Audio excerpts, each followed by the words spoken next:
Amazing Birth Tales. When I stepped inside her tiny camper, I was entranced at how beautiful Anna looked as she sat cross-legged on her bed. I had never heard anyone comment that a laboring woman looked gorgeous. I had never previously witnessed any kind of birth nor seen any photos of one. Even before the baby came, I knew I was witnessing something sacred. Our combined focused attention created a communion of spirit with Anna as the center of attention. Our first birth. Anna. I was happy when the caravan stopped at the Northwestern University because we had already driven so many miles. It was nice to get out and stretch our legs. We had a lot of visitors that fall day who came by while I was cooking in our little bus. They wanted to know why we were traveling and why we were on their campus. I remember looking at the sky and seeing its beautiful colors. Then I bent down to pour water from our jug. And as I straightened up, all of a sudden the baby dropped. Oh my God, I thought. I'm going to have the baby. I called to my husband, Franz, go call Steven to help me have the baby. I lay down on the bed and felt the water break. This baby, my third, was coming fast. Okay, this is it, I thought. I'm just going to lie back to give myself a little time. The contraction begins. They were strong, but I wouldn't say they hurt. In fact, I didn't feel any pain at all. I just went from one contraction to the next, relaxing and relaxing. Instead of Steven coming, Ina May brought two other women with her, Margaret and Pamela, to see how I was doing. I'm having the baby right here, I said. I'm not going anywhere. Ina May held my hand, making sure I was okay and giving me water. Meanwhile, everything was being prepared. It seems like everybody knew what to do for emergency childbirth. We all just took charge. While this was going on, it seemed like everybody I had talked to that day, even people I had never seen before, were standing outside the window of our bus, looking in. I found out later that Steven had announced to the people in the auditorium where he was speaking that I was having a baby. I didn't count the people, since I was mainly dealing with my contraction. But I know I was surrounded. Okay, I decided I'm on stage. I had always loved acting since I was a young child, and I had been on stage before. Once an actress, always an actress. This is my duty. The show must go on. I knew this was what I had to do, and I knew this was going to be the best creation I had ever done. I was really looking forward to the final, and so was everyone else. They were standing there in awe. I just surrendered to the power of the bird. I wanted to focus on something that was steady and sure and positive. No fear, no pain. That's what I kept telling myself. And Ina May kept helping me relax. She would tell me to take it easy and to take a deep breath every now and then. She kept doing that. Margaret kept holding my hand, rubbing my legs, and asking if I needed any help.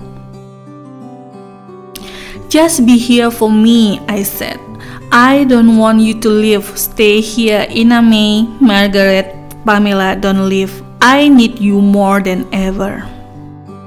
I kept having contraction without pain. I could see the stars in the night sky through the clear dome of our little bus. I didn't know what I looked like to all those people. I couldn't be in control of that. I just let it all happen. All of a sudden, I felt the baby's head crowning. I pushed a few more times and then just relaxed. and took a deep breath. A few more pushes and the baby was out. Friends put him on top of my belly. He lay there looking into my eyes, looking so beautiful. We decided to name him Emmanuel. Caravan stop, Washington, D.C.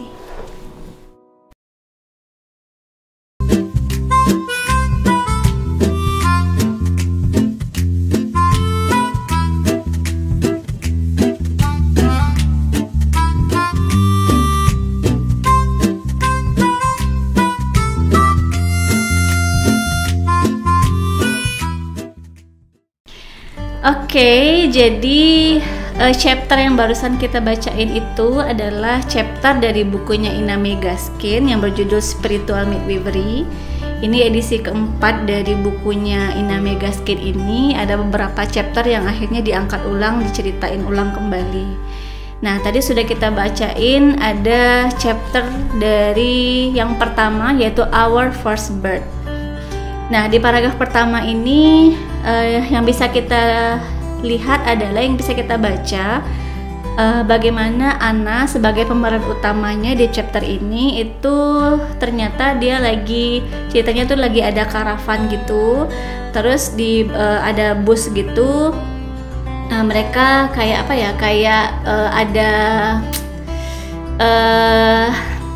ada banyak bus yang lagi dalam perjalanan traveling gitu, terus berhenti di depan Universitas Northwestern. Nah, karena udah perjalanan cukup panjang, akhirnya anak keluar dari busnya. Terus ketika dia keluar dari busnya, dia lihat langit, terus jongkok ngambil air gitu katanya ya.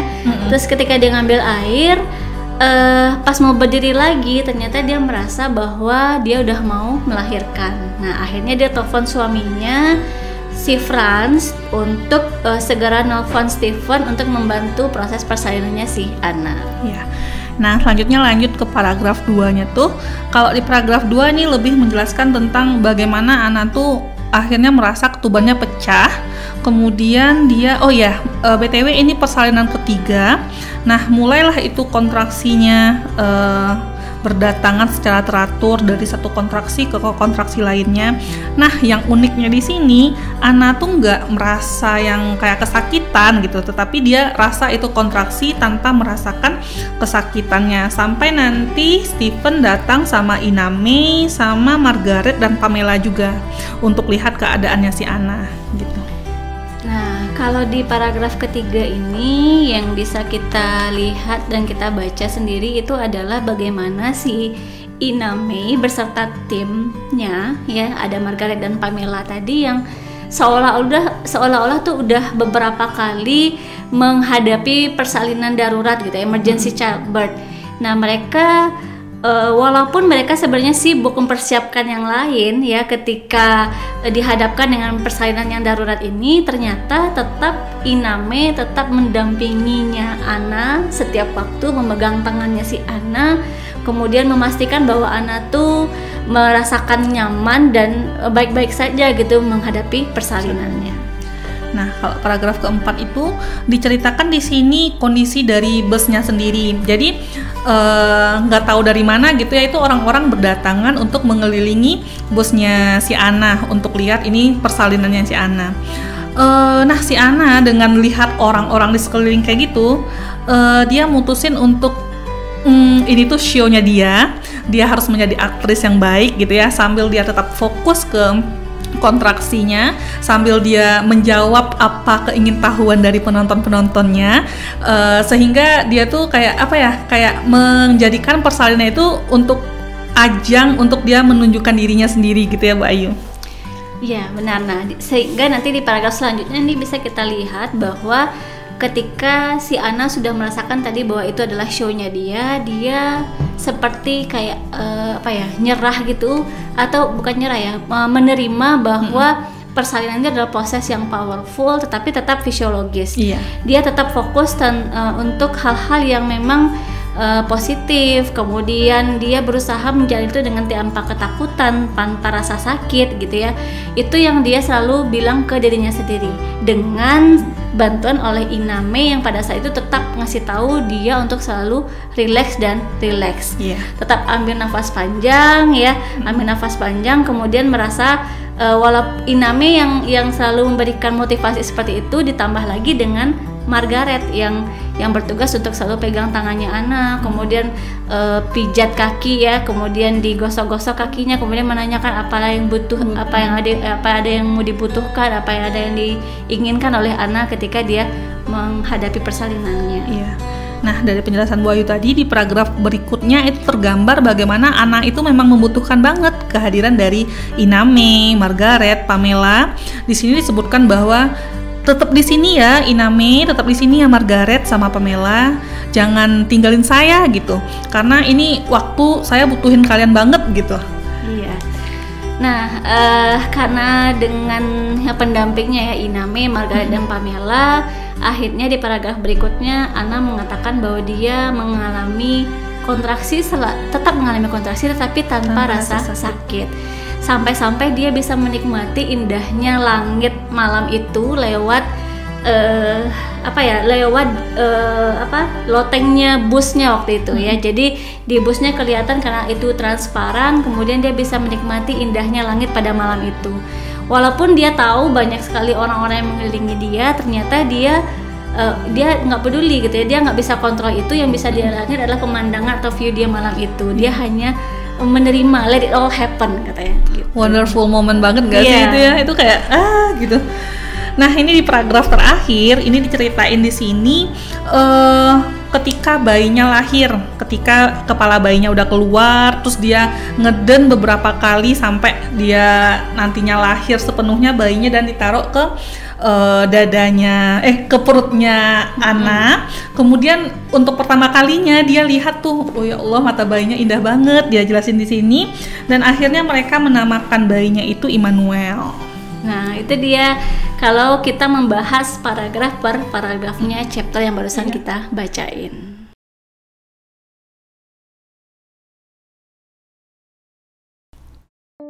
Oke. Spiritual Midwifery Iname Gaskin 4th edition.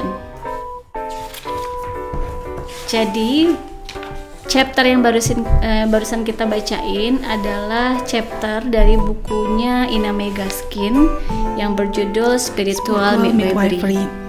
Chapternya yang berjudul Our First Birth. Ya. Menurut Lady, cerita yang kita bacain tadi itu sebenarnya apa yang sedang dilalui oleh Anna ketika dia bersalin anak ketiganya di sebuah bus. Ya. Jadi kalau di chapter ini menceritakan Anna yang menghadapi persalinannya di bus gitu ya, di karavan bus gitu. Yang di sini difokuskan bahwa Anna dia tuh mengalami kontraksi tapi nggak merasakan sakit saat menghadapinya gitu. Dan yang juga menarik di sini adalah bagaimana Iname yang juga di sini ada Margaret sama Pamela yang mendampingi Anna menghadapi persalinannya gitu. Iya. Ini jadi unik ya. Tadi kalau dibilang tuh jadi unik karena ternyata Iname, Margaret, Pamela, dan Stephen ini sebenarnya tidak punya background atau pengetahuan sebagai seorang bidan pada waktu itu. Malah mereka cuma berbekal satu buku yang katanya itu buku apa ya tadi ya? Katanya itu buku yang dikasih sama temennya si Iname sebelum temennya ngasih buku obstetrik kebidanan untuk cari tahu gimana caranya kalau nanti ketika babynya si Anna nih nggak bernafas spontan ketika lahir. Nah, kenapa ini jadi menarik? Karena yang pertama tadi persalinannya tanpa rasa nyeri. Yang kedua ternyata pendamping persalinannya tidak punya background kebidanan apapun. Nah, kalau menurut Lady itu gimana? Kalau melihat cerita ini mungkin kita harus menarik lagi ke belakang bahwa persalinan itu adalah hal yang fisiologis kan ya, Bu Ayu, sehingga sehingga sesuatu yang fisiologis kalau diperlakukan secara fisiologis, insya Allah nanti juga akan tetap di real fisiologis gitu. Nah kalau di sini kan kita lihat tadi karena adanya dukungan, karena adanya surrounded by people yang menyayangi dia gitu ya, sehingga persalinan pun yang tadinya mungkin berasa sakit seharusnya kontraksi, jadinya hal yang bisa dinikmati gitu. Walaupun ini udah anak ketiga juga ya, Mbak Yu. Iya. Memang dia anak ketiga, tetapi ternyata dia tidak prepare sebenarnya. Kalau dilihat dari ceritanya, sebenarnya dia belum prepare untuk bersalin di sana, gitu ya. Jadi cukup menarik. Kenapa cukup menarik jadinya? Ya, itulah kenapa akhirnya Iname ngangkat ini cerita salah satu pasiennya ini dimasukkan ke dalam satu chapter, karena itu ya. Kalau dilihat tadi ternyata di edisi keempat ini ada beberapa cerita yang sebenarnya belum ada di edisi sebelumnya. Kenapa dia menarik? Karena dia nggak prepare, tetapi ternyata persalinan itu bisa dengan tanpa rasa sakit. Nah, balik lagi seperti gitu yang Lady sampaikan tadi, ternyata karena memang dia sudah accept kalau persalin itu ya sebenarnya normal, fisiologis. Physiological things yang sebenarnya bisa dilalui oleh siapapun kalau memang dia melaluinya dengan rasa senang dan nyaman gitu ya. Itu menitik beratkan sedikit dari yang Bu Ayu bilang barusan, bagaimana bisa menerima. Ini kan di paragraf kedua kalau nggak salah tadi, dia udah nyadar ketika dia tiba-tiba air ketubannya pecah, dia nyadar, saya udah di persalinan nih gitu, sehingga dia kayak udah menyiapkan gitu tubuhnya untuk menghadapi itu gitu loh.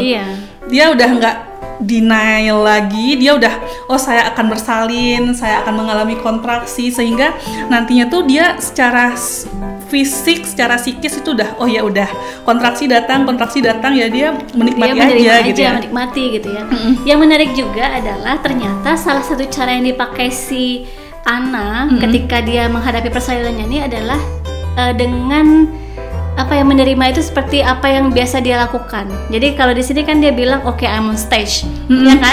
Jadi ternyata kan si Ana ini memang dia aktris. Jadi dia merasakan ketika dia mau bersalin ini I'm on stage gitu. Jadi dia merasa ini saatnya saya acting gitu ya.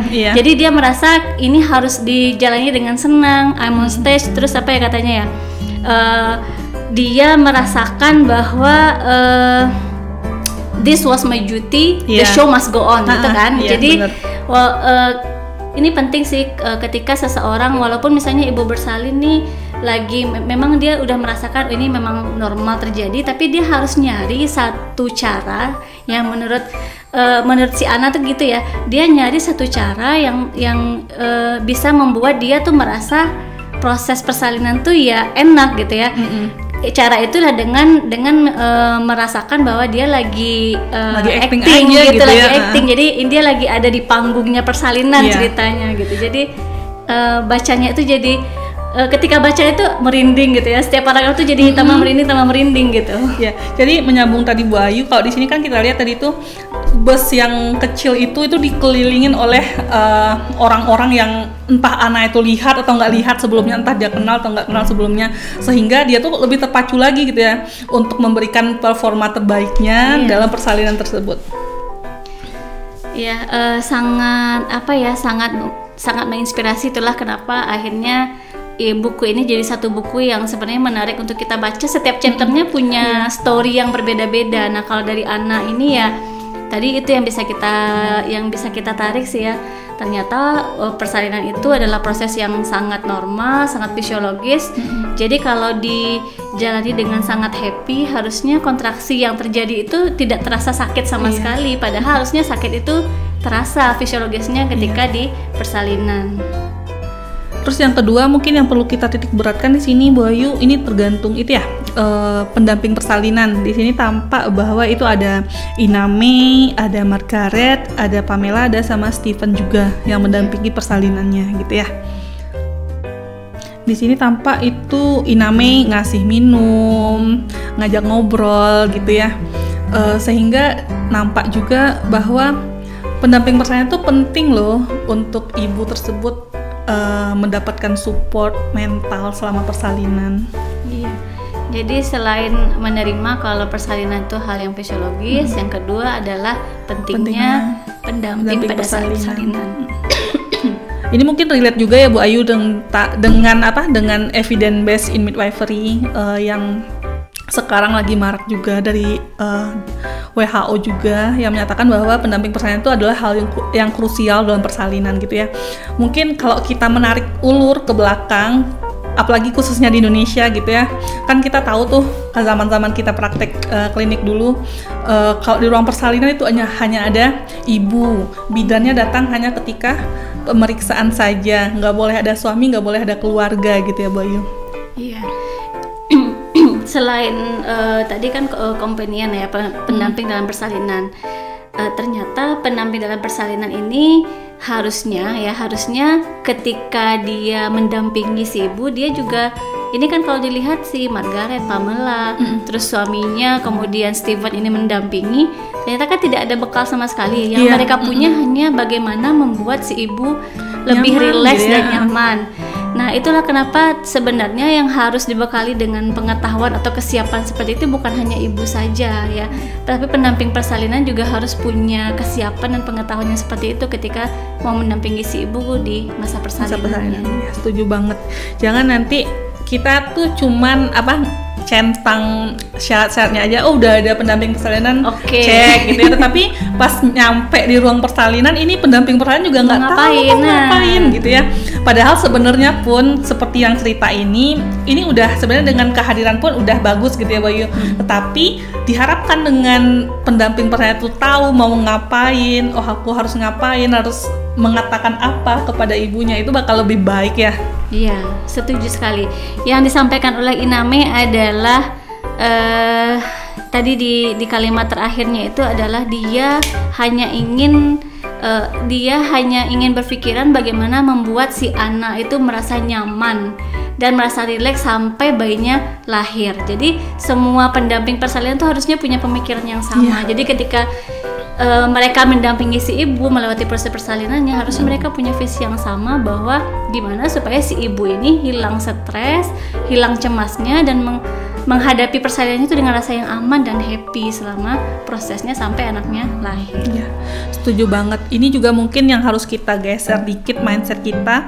Kalau dulu tuh bagaimana sih ibu itu sama anaknya sehat gitu ya Bayu, tapi kalau sekarang itu bagaimana sih kita mampu menciptakan rasa nyaman, rileks pada saat ibu bersalin, sehingga pada nantinya ibu sehat dan bayi sehat itu bonusnya aja gitu, dan ibu bisa menikmati proses yang luar biasa ini.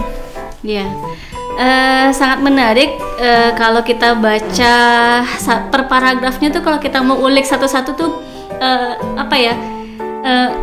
makanya ini adalah buku tapi bacanya kayak baca novel gitu ya, padahal di setiap paragrafnya tuh punya banyak kayak hal magis gitu nggak sih? Iya, ada magis-magisnya gitu. Yang paling keinget ya, kalau baca yang ini tuh yang paling saya ingat itu adalah ketika si Anna bilang seperti ini, I could see the stars in the night sky through the clear dome of our little bus. I didn't know what I looked like to all those people. I couldn't be in control of that. I just let it all happen. Jadi ketika dia lagi bersalin tuh dia udah, ya tadi mungkinnya accepting gitu loh. Jadi karena dia accepting terus sudah surrender sama apa yang akan terjadi. Jadi kalau kita membayangkan tuh kalau sedang di posisi si Anna ini, itu dia lagi baringan, terus karena si busnya itu atapnya itu transparan, dia bisa lihat. Mungkin itu juga yang jadi bikin relax mungkin ya. Jadi ada view yang sangat megah tadi yang akhirnya membuat persalinan itu jadi lebih nyaman, walaupun orang di sekelilingnya tuh banyak yang gitu yang ngelihat karena dia melahirkannya di bus gitu. Kalau Lady sendiri yang paling diingat itu apa? Yang paling magis gitu ya. Yang paling magis tuh yang pas dia bilang dia tuh ngalamin kontraksi tapi dia relax ngikutin. Itu kayak apa ya? Kayak kita tahu kita ini lagi in pain tapi kita berusaha untuk ngikutin alurnya gitu, sehingga kita kayak ya udah nyatu aja gitu dengan rasa sakitnya. Sama satu lagi yang tadi yang dia bayangin kalau dia tuh aktris. Saya harus tetap show nih. Ini panggung lagi dia ini buat saya gitu ya. Jadi dia kayak mau ngasih tunjuk ke orang-orang yang ada itu kalau ini tuh hal yang luar biasa, itu banget. Ya, jadi itu ya, kalau mau disimpulkan, Our First Birth-nya chapter yang pertama ini dari bukunya Ina May Gaskin, yang penting itu yang pertama adalah accepting tadi ya, kayaknya ya. Jadi kalau semua ibu bersalin tuh sudah menerima kodratnya sebagai seorang perempuan dan sudah tahu bahwa proses ini ya normal dialami oleh semua perempuan yang akan melahirkan, dia akan berusaha bagaimana menikmati proses itu dan menerima apa yang akan terjadi pada saat itu. Ya, line yang paling keinget kan tadi Bu Lidi udah sampaikan, saya sudah sampaikan. Sebenarnya line itu tuh intinya ya accepting tadi, accepting dan surrender sama situasi dia di saat persalinan. Dan rasanya untuk sampai ke tahap penerimaan itu juga bukan jalan singkat gitu ya Bu Ayu. Penting bagi kita untuk mengedukasi nih ibu-ibu hamilnya pas sejak hamil, bagaimana sih persalinan itu, bagaimana sih rasanya kontraksi itu, sehingga ketika saatnya datang, oh saya di sini nih, ibu-ibu hamilnya udah paham gitu. Bakal berbeda jauh ketika ibu tuh cuman langsung plek dihadapi ke persalinan. Itu kenapa kelas ibu hamil itu penting ya Bu Ayu? Iya, dan persiapan persalinan. Kelas ibu hamil itu penting, tetapi penting untuk mengikutinya itu ya dengan serius gitu. Itu kita sangat, ini sering sekali jadi diskusi mungkin antara kita berdua ya boleh di kelas ibu hamil itu program kita yang bagus sekali dibuat, tetapi kadang-kadang tidak tepat sasaran karena situasi kelas ibunya dan situasi si ibu yang datang ke sana gitu. Jadi banyak hal yang sebenarnya kalau kelas ibu hamil itu benar-benar fokus ibu dan suami yang datang, tidak ada gangguan apapun dengan situasi yang memang seharusnya berdasarkan pedoman kelas ibu hamil, kayaknya sih tepat sasaran jadinya. Dan itu program yang luar biasa banget. Luar biasa. Ini harus kita kita apresiasi programnya, tetapi banyak yang harus dibenahi mungkin pada saat implementasinya. Terus yang kedua itu tentang pendamping persalinan. Di sini tampak bahwa dengan adanya pendamping persalinan itu bakal memberikan efek yang luar biasa bagus, itu terutama dalam menjaga stabilitas mental ibunya gitu ya. Apalagi karena pengaruh kontraksi, ketidaknyamanan dalam persalinan itu tentunya pasti mood ibu lagi naik turun banget gitu ya. Sehingga dengan adanya pendamping persalinan itu bakal menjadi hal yang membantu banget untuk menjaga kestabilan ibu. Oke, sangat menarik. Chapter pertama yang mungkin akan kita lanjutkan dengan chapter berikutnya. Ini kalau ada satu statement dari Ina May yang menyatakan bahwa I was entranced at how beautiful Anna looked as she sat cross-legged on her back. I had never heard anyone comment that a laboring woman looked gorgeous. Jadi ketika si Anna tuh ketika Ina May masuk ke bus terus lihat si Anna lagi duduk bersila, terus dengan bagaimana dia duduk bersila tuh kayak gorgeous sekali gitu ya, ketika seorang ibu bersalin yang memang benar-benar accepting kodratnya sebagai ibu bersalin tuh jadi sangat-sangat gorgeous banget gitu ya. Dan itu yang kita harapkan ada di klien-klien kita gitu ya Bu Ayu ya. Soalnya kan kalau sekarang mungkin maaf ya, kadang ibu bersalin tuh datang udah dalam keadaan capek, nggak ada tenaga gitu. Oke, mungkin kita akan lanjutkan dengan chapter-chapter berikutnya nanti dengan edisi-edisi yang berbeda juga. Mungkin ada banyak buku juga yang akan kita bahas di sini. Kita ketemu lagi di next episode. Until next time ya. Until next time. Yang insya Allah nggak terlalu jauh jaraknya. Oke. Jadi sebelum kita tutup sesi hari ini, mungkin diperkenalkan dulu sedikit Bu Ayu, ini tuh sesi apa sih sebenarnya gitu? Iya, jadi sesi ini sebenarnya kita kasih nama Kita kasih nama Midwifery Corner. Nanti bakal ada next episode-nya. Mudah-mudahan semua dosen bidan dan staf bidan mungkin bisa bergabung sebagai kontributor lah ya di corner ini ya, di cornernya midwifery. Nanti bakal ada pembahasan mengenai evidence base dalam kebidanan, kemudian mungkin ada review buku, telaah jurnal mungkin ya. Mudah-mudahan bisa menjawab kebutuhan siapapun, baik itu mahasiswa, dosen, tentang praktisi ya tentunya, tentang bagaimana keilmuan kebidanan di masa lalu, sekarang, dan masa yang akan datang. Gitu mungkin ya. Iya. So stay tune. Tunggu episode-episode selanjutnya dari Midwifery Corner.